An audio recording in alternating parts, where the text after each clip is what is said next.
Hello everyone, I'm Vishal Salsekar and today we are going to cover the News Today articles for 20th of April. So in today's News Today discussion, we are going to cover four important articles in detail. The first article is regarding the Supreme Court issues a pan-India road safety directions. So in recent case, Supreme Court has highlighted that there is a need to ensure road safety and that has been talked about under the ambit of Article 21 of the Indian Constitution. And the directions that were issued by Supreme Court of India were under Article 142 of the Indian Constitution. So we'll talk about what are basic directions that are being provided by the Supreme Court of India, right?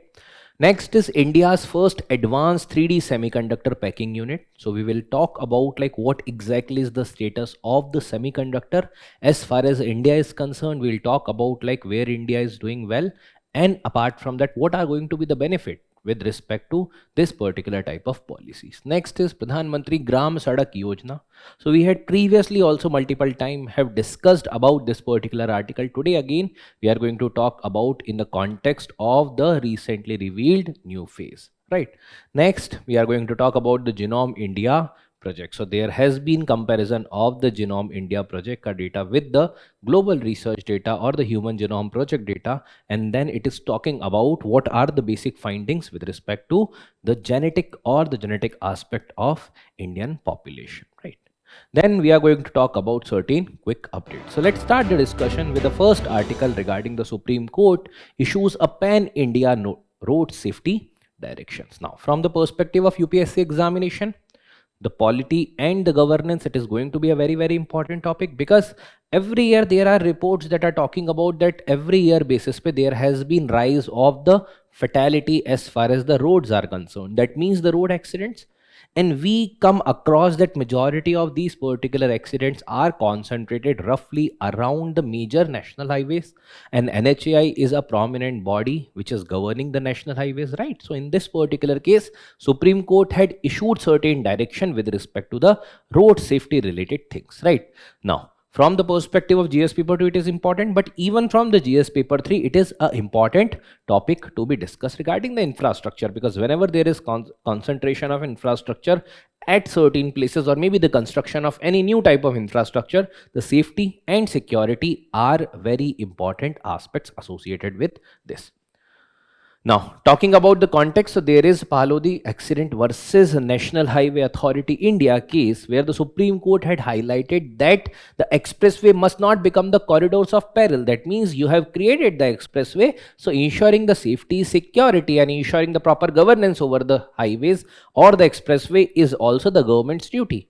That means Article 20 talks about right to life, and this particular type of life loss due to these particular accidents also comes under the ambit of Article 21 of the Indian Constitution, and that talks about that the state's responsibility is in order to ensure this particular type of issues or situations, to prevent this and to prevent any type of administrative failures because of the construction of certain type of infrastructure. Now Supreme Court had utilized Article 142, which says that Supreme Court can issue any direction, Supreme Court take any specific step in order to ensure the complete justice. So Supreme Court has talked about ensuring the safety on the highways. Now there are certain key observations that were taken by the Supreme Court of India. The first is regarding the road safety, which is the integral part of right to life.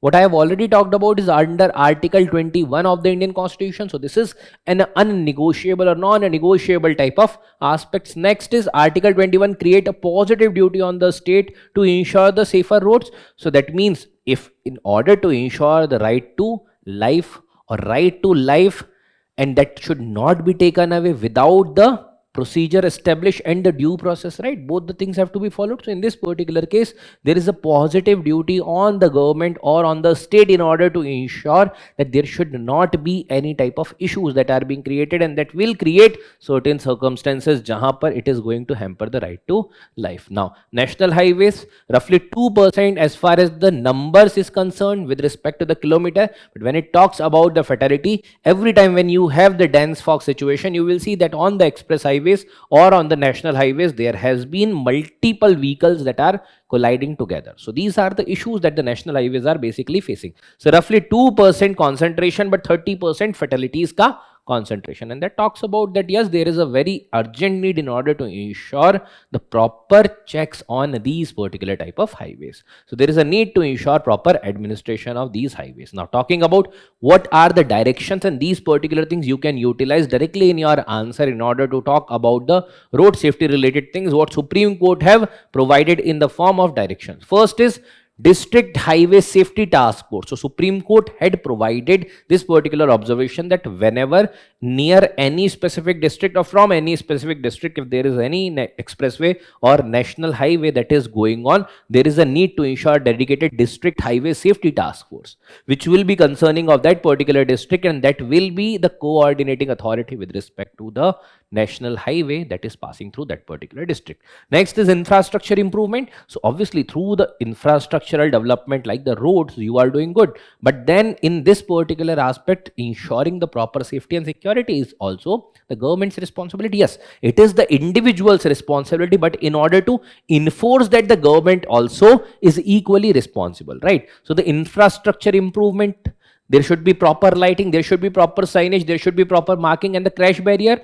So all of us have seen that there are sometimes the infrastructural loopholes or infrastructural issues that are being created, and that eventually causes the conditions for the major collisions, right? Whether there is no proper lighting or signage or maybe confusing signage, right? And in this particular situation, there are high chances that there may be any fatal accident. Surveillance and patrolling, because see, these highways are roughly 100 kilometers stretch, and in this particular stretch, suppose karo, if there is any type of fatality, so there should be proper surveillance and patrolling. So there should be the advanced traffic management system based monitoring, proper adequate surveillance that should be there. The surveillance vehicle should be dedicatedly appointed for a stretch of few kilometers, so that if there is any type of unfortunate incident that happens in this situation, the distress related support can be provided. Next is the black spot or the blind spot rectification. So in this situation, there are certain type of dark spots, blind spots or the black spots jahan par there will be issue. For example, if there is a turn and if you are taking turn, you are not able to see that if there is anything coming from that particular side. Chances are high, maybe if these are the infrastructural issues that might be created with the national highways, and there are chunks of national highways where this type of issues are there. So on those situations, there should be identification and fixing of that. Next is the institutional coordination. So there is a Ministry of Road Transport and Highway, which is the concerned ministry in this particular regard. Interstate Safety Committee, that has to be there, because see, every state where there are different type of highways that are being constructed. National Highway Authority of India, NHAI, creates the standardized framework, but then the states applies those particular things as per their own will. The regulations were being framed according to the states, and that's why there should be proper standardized aspect that should be there in order to ensure the proper coordination. Lastly, because see, many a time people also commit mistake, and many a time, the majority of the time, this is the situation, whether it is over speeding, whether it is parking on the highway. And we have seen the instances in the time period of the social media. These things are very much circulated or very much well available on the internet whenever these things happen, right? And in this, if it is illegal parking or if there is no emergency related support that is there, and in this situation, there may be even loss of life. And that generally happens, and that's why there should be rectification. There should be proper eateries available, but eateries available should be at a distance from diverting from the main road, and there should be no such parking on the main roads on the highway. So there should be these particular things that are provided by the Supreme Court of India in its directive or in its order regarding the highways, right?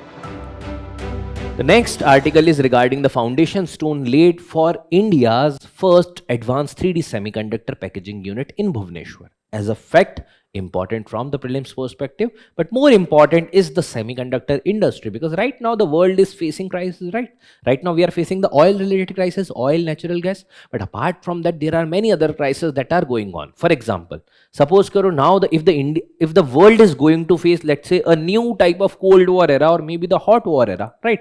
In this situation, what might happen, that there will be the limited supply chains that might be concentrated to very few countries. Yes, if I give you the example of the rare earth element.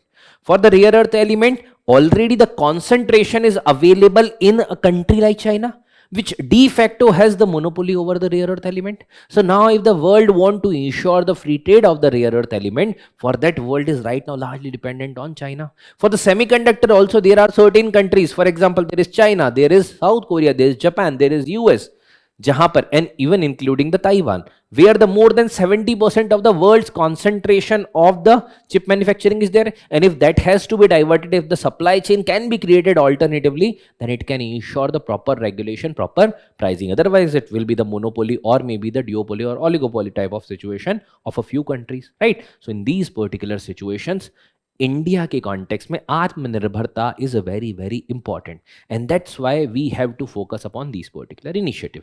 So from the perspective of Atmanirbhar Bharat, this article is important. From the perspective of economy, from the perspective of semiconductor science and tech, it is important topic. Now, what exactly is the context? So there has been the development of the semiconductor industry in India, and India already have the national mission, right? But apart from that, it is the implementation of that, how that is going to be implemented, that will be very very important. And in this, strengthening the domestic semiconductor ecosystem is important for India, right? And it is going to ensure the Atmanirbhar Bharat. Now, how it is ensuring all these things? So right now what it is doing, it is vertically integrating, means the same company is doing all these things, the assembly, ठीक है, prefabrication, assembly, then testing, then marketing, then packaging. So it is the vertical integration that is going to be provided, right? So this is basically the context. Now what exactly is the need for these type of initiatives? So the first is, basically we know that if it is going to be the technology of future and also very very relevant in the present time period also, there is a need to ensure the import independence, right? And that's why right now India is mainly import dependent country, because 90% से ज़्यादा semiconductor we are importing from the external world. And that means if there is any major global shock where the supply chain might be curtailed, India will be facing the heat of that particular issue, and that's why the import independence is very very important. Next is the supply chain diversification. So as I have already discussed that roughly 70% of the world's semiconductor manufacturing is through South Korea, Taiwan, China, US and Japan. So there is a need for diversification. If the countries like India, which are the capable ones, which are the deserving ones, if they are able to create certain alternative supply chain, and also there can be inclusion of the like-minded countries and even certain countries from here also, then in that particular case we can ensure the shifting of this particular supply chain, and this might be diversified, and that will eventually ensure the development of the holistic semiconductor industry. Next is boosting the emerging sector, because see, if we talk about the data centers, AI, machine learning, communications, everything, for everything, the chip manufacturing is very very important, because if India is basically independent with respect to the chip manufacturing or chipsets, then in that case we will be comparatively having the upper edge with respect to these technologies, and that's why this particular semiconductor industry is important. Lastly, economic security, because see, again, if semiconductor is being imported at a higher price, the devices that are being formulated or devices that are being created after that, that are going to be increased with respect to the cost of that particular device. And that's why import independence or basically availability of that particular technology in India is very very important, to ensure that we should not be facing this type of issues if there is any type of blockade from any other country, right? So it is going to ensure the economic security, otherwise there will be rise of price. Now, initiatives that India have taken in order to support the semiconductor industry or developing the ecosystem, there are many initiatives. For example, India Semiconductor Mission. So the national mission, this is what I was talking about. So it is to create a holistic ecosystem with respect to the semiconductor manufacturing, whether it is entrepreneurship, whether it is the technology, whether it is funding support, all these things are being provided in Semicon India product. Along with the India Semiconductor Mission, this is also complementing this. Apart from that, the talent and the skill development. So basically to support the people with respect to these technologies, so the chips to startups. So basically from the technology to implementation of that technology. Apart from that, AICTE ka curriculum, because the human resources are very very important, right? And in this particular regard, the AICTE is also creating different programs, courses, right? And these particular courses eventually are going to ensure that there should be specialized engineer out of these programs. Next is the indigenous technologies. So right now we are dependent for majority of the chipsets on other countries, but if those particular microprocessors are being created in India, like India has right now started focusing upon the GPUs. Similarly, if basic things are being targeted, then in that case we will be import independent type of country, and that's why the indigenous technology microprocessor development, the Digital India RISCV mission, which is basically talking about the development of the microprocessors, and these particular processors include the Shakti, Vikram and Dhruv 64 processors, right? Next is the global collaboration.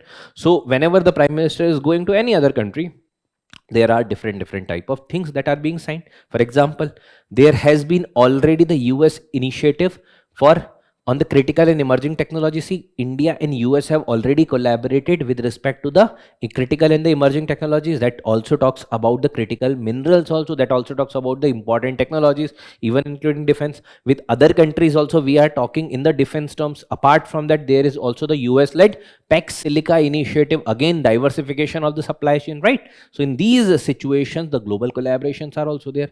Then the state policies, there are different states which are also targeting these type of policies. So this is also important because the states are at the first level available to the corporates that can easily access the state level government, and then eventually these can complement the national level programs and the missions. Lastly, the scheme for the promotion of the manufacturing of electronic component, right, and the semiconductors. Then the electronic component and manufacturing schemes. Now these are a lot of schemes, right? So basically 3 or 4 out of this you can pick up and you can incorporate in your answer whenever you have to write the answer with respect to the import independence with respect to the semiconductor industry, right?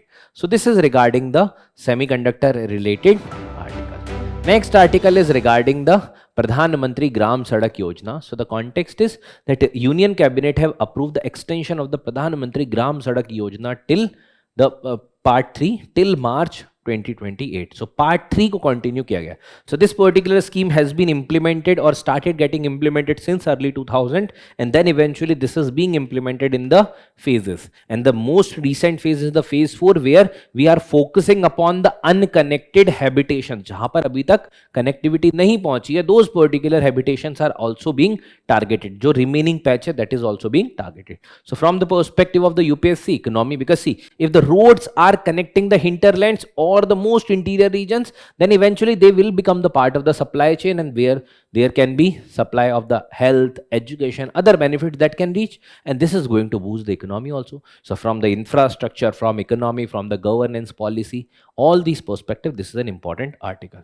Now, what exactly are the features associated with the Pradhan Mantri Gram Sadak Yojana? So the first is regarding when it was launched. So it was launched on the 25th December 2000 as a flagship centrally sponsored scheme under the Ministry of Rural Development. So Pradhan Mantri Gram Sadak Yojana, Ministry of Rural Development, not the road transportation and highway. This is a very important fact that you have to remember. Next is the are the benefits, because see, if you are connecting a village, that means you are connecting the entire village ecosystem to the regions which are largely connected with the infrastructural aspects, and then in that particular case it is going to help to alleviate the poverty, right? So alleviating poverty by all weather road connectivity to the unconnected rural habitations. Now what type of rural habitations which are going to classify under this?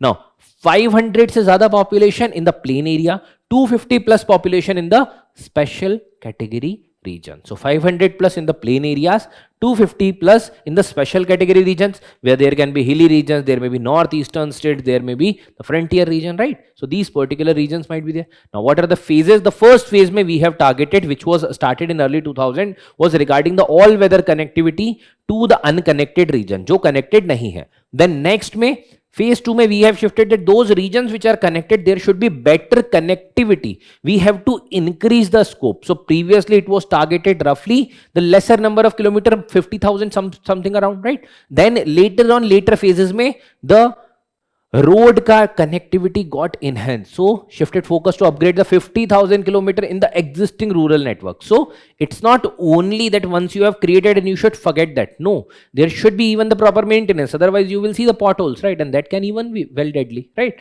So that's why the phase 2 there is a maintenance and the other support. Apart from that, even the targeted areas were identified, like roughly 44 left wing extremism related areas. Then apart from that, phase 3 जो अभी continue किया है till 2028, right?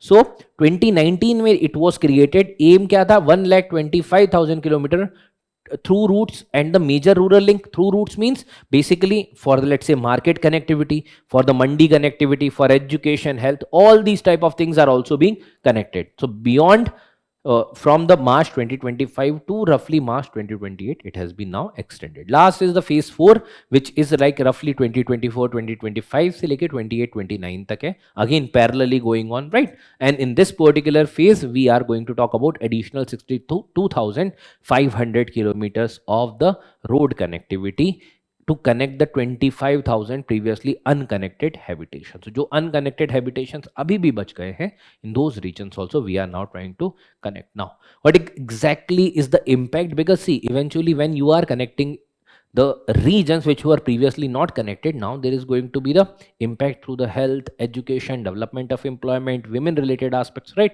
So in all this direction you should start now thinking. Now as of 2025, how much we have connected? Roughly 8,25,114 kilometer of the rural road sanctions, and roughly completion kitna hai? 95% out of that. So that means it has provided a great impact. Now socio-economic impact, it had provided employment, because see, what you are doing, you are creating the non-farm employment, means now you are ensuring connectivity. So the logistical development is there. Now there is the trade, there is other things with respect to or associated with these particular type of services that can be provided. So non-farm employment, even the women related employment that can be ensured, because the women of those particular regions can now take participation in the economic activity. If the roads are good, then even the transportation may be secure over those particular places, right?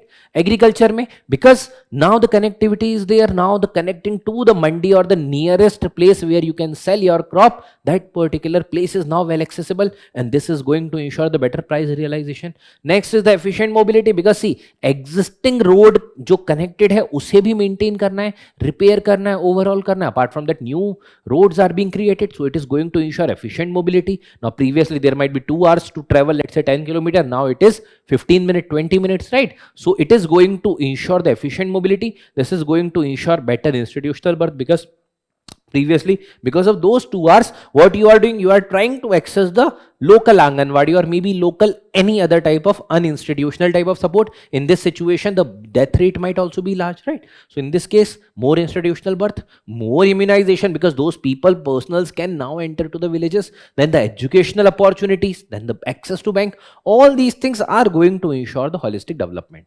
Then there are some other benefits, right? So there is a decentralized planning. So there are district rural roads plan that were created by panchayat, right? How and where the road has to be created, where it is needed more, right?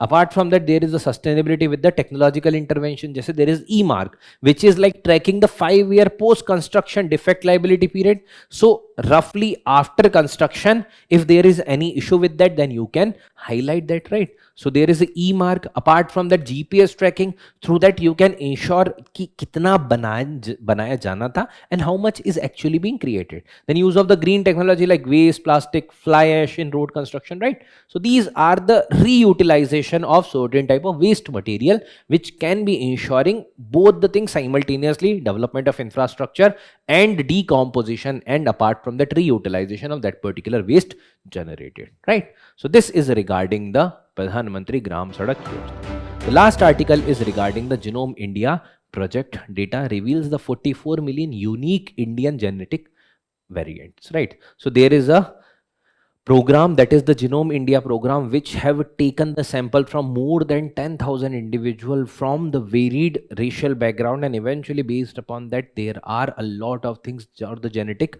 variations that are being identified, right? And through this we are comparing that how far the genetic aspects as compared to the global level, because at the global level there was world genome program bhi tha, right? And based upon that we can now compare these particular data sets and ensure that what is the variation from the global level to the Indian level. So from the perspective of GS paper 3, science and technology health, it is important, because see, if the genetic variations are identified, there are many other genetic diseases that eventually jiska cure can be identified, because if that is working on one specific set of genes, then chances are very, very high that if there are similar type of genes or maybe other type of gene available, then we can utilize those particular type of medication or the solution also. So what are the findings of this particular study? So जो findings हैं, let's talk about them. First is the genetic variant. So roughly 129 million genetic variants have been identified. This is the genetic variant, right? Next, and we have identified that 44 million is the unique one. Next is that why there are sometimes the disparity with respect to the variations are being observed. So first is the endogamy. So endogamy, like within that particular specific type of community, if you are getting married, so endogamy mein there will not be much genetic diversity. Exogamy mein, when one genetic variations are going to meet with the other set of genetic variation, then there may be more diversification. Here in the endogamy, it resulted in the genetically distinct but the isolated group. That means not much diversity of the offspring that will be there, which is produced out of the endogamy. Next is the contrasting population dynamics. So it is highlighting that for the non-tribal population, non-tribal means the people who are not tribal in general. Now there is obviously exogamy also. There are a lot of other practices, and because of which there is a greater genetic mixing.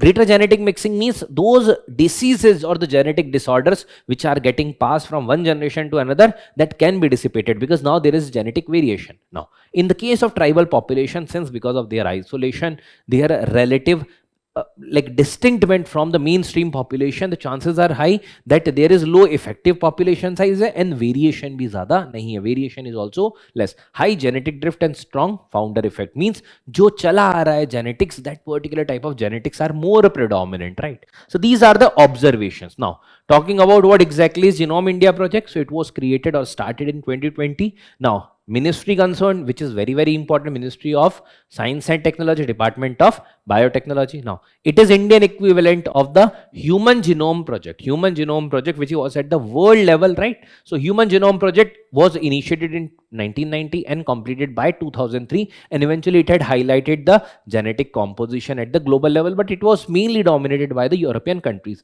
And now because of this particular type of project, now India have its own set of data set, and this particular data set provides the help with respect to the India specific issues. Now to build a comprehensive catalog of the genetic variation that reflects the unique diversity, because see, if India population basis per, if we are able to highlight, categorize and identify these particular variation, that at India level we will be able to deal with those particular problems. Then sample from 10,000 healthy and unrelated individuals, 83 distinct population groups, 4 prominent linguistic families in India, which is Indo-European, Dravidian, Austro-Asiatic and the Tibeto-Burman. Means from across India we have taken the samples, and then based upon that we are identifying the genetic variations, right? Now next is significance. So what are the significance? Because see, if the variations are high, the dissipation of the genetic disorders will be comparatively easy, and that's why healthcare mein disease prediction, early diagnosis, better disease gene recovery, population specific diagnostics. If you know that in a specific community because of the genetic issues there are certain type of things that are traveling from one generation to another, then you will be better prepared in order to deal with those situations. So early diagnostic may be there, better disease gene recovery that may be there, right? So these are certain important aspect. Next is the reduction of the biases. So India has created its own set of database. Now once India has its own set of database, now the chances are high that it is not going to have the European biases. It is going to be based upon the India specific data. Next is the research and development. So India is now having its own sovereign data that is available with respect to this particular genetic aspects. So the gene related aspects, variations, what exactly might be the utilization of this, that now India can decide its own, right? Now what is a genome? This is basically a set of the genetic material. So a set of genetic material is genome. Gene is a singular unit, right? And genome sequencing is basically the process of determining the complete genetic material or iska sequence. So sequence of an organism's genome. So it's iska pura sequence or how it is arranged is the genome sequencing, right? So this is regarding the important topics that we had to discuss. Now let's talk about certain quick updates. The first in this is the petroglyph. Now petroglyph, when you start reading history, one of the earliest topic that you are introduced to is like how human evolved. So you might be reading the prehistoric, you will be reading about the Paleolithic, Mesolithic and Neolithic, and there you will be reading regarding this particular term petroglyph. What exactly is petroglyph? So you might have seen those particular arts that are being created. I'm not talking about the paintings that are being done. I'm talking about those which are being excavated. Means there are certain material that are carved out from the stone, and then there are some type of designs which are being created. So petroglyph are different from the rock paintings, right? So petroglyph is basically a type of images, symbols or the carvings that are etched, picked or engraved directly on the rock surface. So Bhimbetka में you see both, लाखोदियार में you see both. ठीक है? So petroglyph is a different. Now what exactly had happened? So the foundation stone laid for the India's first petroglyph conservation park on the bank of the Indus River. This is factually, this is important, but then having an idea regarding petroglyph is also important from the prelims perspective. It is a dedicated conservation space for the centuries old rock carvings, right? Petroglyph.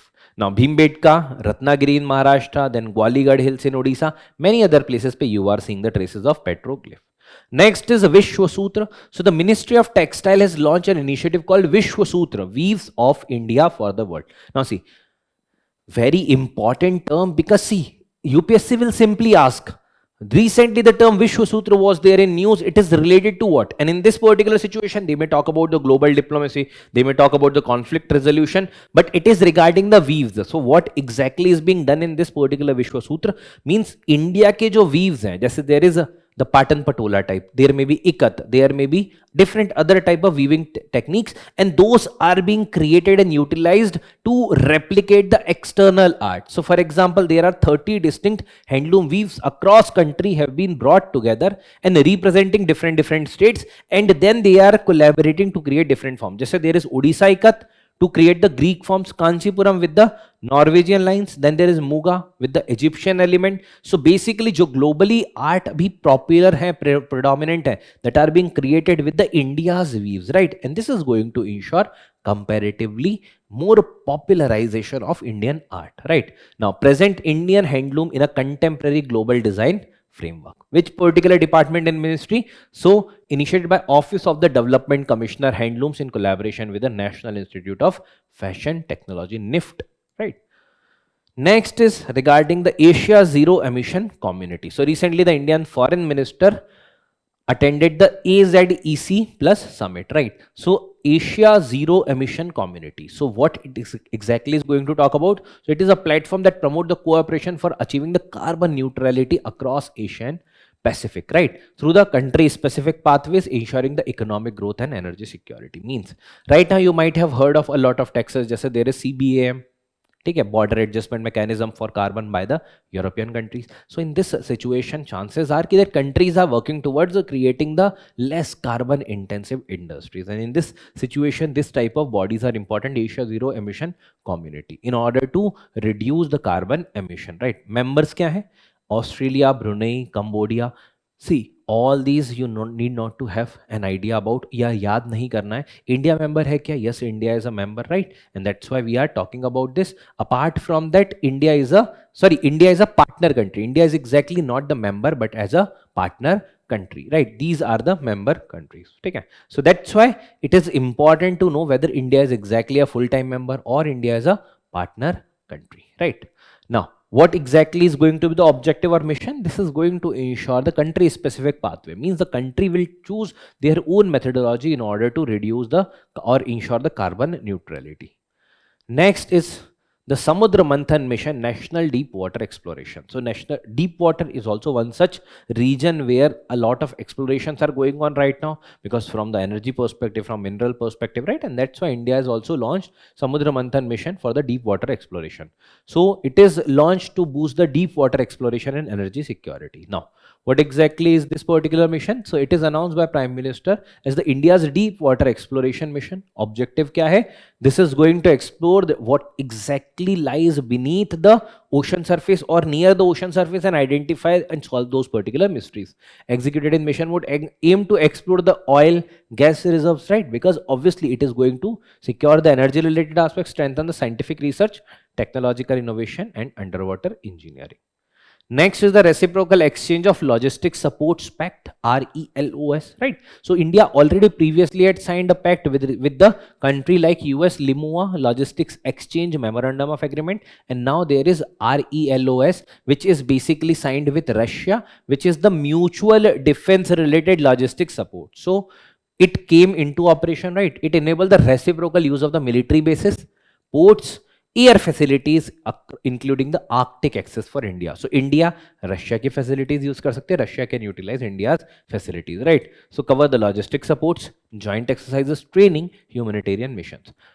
If UPSC asks you that only for logistic support, this is a wrong statement, right? So it allows stationing of up to 3,000 troops. 3,000 का troops establish कर सकता है, 5 warships, 10 aircraft in each other's territory for 5 years. 5 year के लिए we can exercise on this particular magnitude.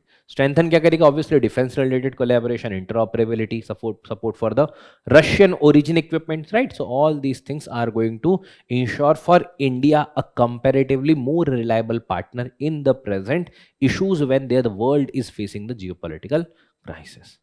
Next is the GM mosquito. So obviously, as the name suggests, it is the genetically modified mosquito. But for what? So the researchers have confirmed that the GM mosquitoes can suppress the malaria parasite from the real world infection. So malaria का जो parasite है, that can be suppressed through the genetically modified mosquitoes, right? So right now the researchers are going on because the malaria is one such prominent disease, and that can be eradicated. But if it is by suppressing of that particular source which is causing malaria, then it is going to basically ensure a comparatively better solution. So mosquitoes whose DNA has been deliberately altered, and this is what genetically modified is, through the gene derived technology to change the specific trait which either suppress the mosquito population or block disease transmission.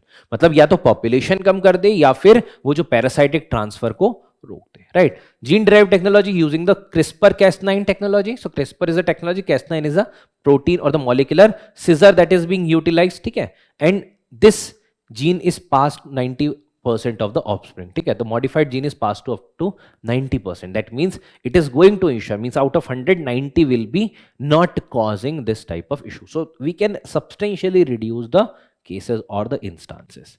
Next is regarding gold. So recently India's first private gold mining project is launched, and where? In the Andhra Pradesh Kurnool district in the Yojana mine. So UPSC can ask regarding the, because right now it is the Karnataka which is dominating the gold related production, and now it is going to be through the private sector entry. Now the chances are high that there may be other regions that can also come forward. So the reserves can ultimately turn into the ultimate places जहां पर we are doing the actual extraction. So it is, gold is a soft, ductile, corrosion resistant metal which is found in the native form in the nuggets, in the veins, as a alluvial deposit, and sometimes even as a placer deposit. Now dissolves in cyanide, it is a property of gold and forms the amalgam with mercury, right? So white color material that is there. Now India के context में if we talk about, and data is the old one, 2020 का data है, but just as an estimate it is okay. 518 million ton, not that important data because उतना ज़्यादा ज़रूरी नहीं है. But what is important is the states में Bihar is having 43% of reserves,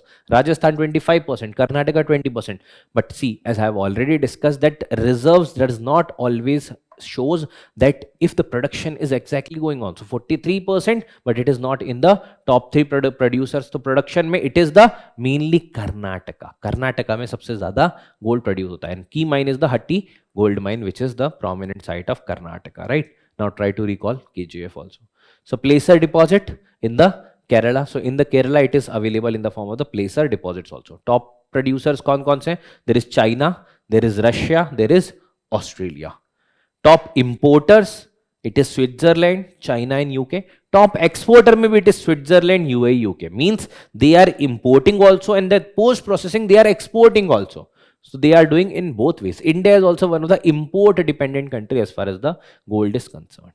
Next is regarding the overseas citizen of India schemes. We have discussed multiple times OCI schemes. So basically it is a type of card which is provided to those eligible individuals who can take benefit of that particular card for the multiple entries or relaxation with respect to the visa extension. Now, what exactly is OCI? It is provided, as under the Citizenship Act of 1955. It was introduced in 2005. Now, previously OCI used to be separate and PIO used to be separate. Now both are clubbed. What exactly is overseas citizen of India? Those people who are basically eligible for the citizenship of India, or those who are the spouse of the Indian citizen, or apart from that, those who are basically holding the person of who are basically having the person of Indian origin card also, they can also qualify now as a OCI citizen. Now, for the Sri Lanka, they have extended for the 6th generation citizens of Sri Lanka, right? So in that particular case, it is important article, but as a concept, it is more important rather than having a mugging up of entire set of data regarding this. Now, exceptions के context में when we are talking about, so there are certain exceptions, जैसे to the person of Pakistan, to the person of Bangladesh, it is not going to be provided. Even to those who have served in any other country, matlab, those who are any other country's individual and who have served in their army or the police forces, they are also not eligible. And any other country, if the government of India tomorrow says that they are not eligible with respect to the OCI citizenship, they will also be debarred from the OCI citizenship. So in this particular cases, there may be not providing of the OCI. But then other than that, the chances are that government by assessment or after assessment, they can provide the OCI thing.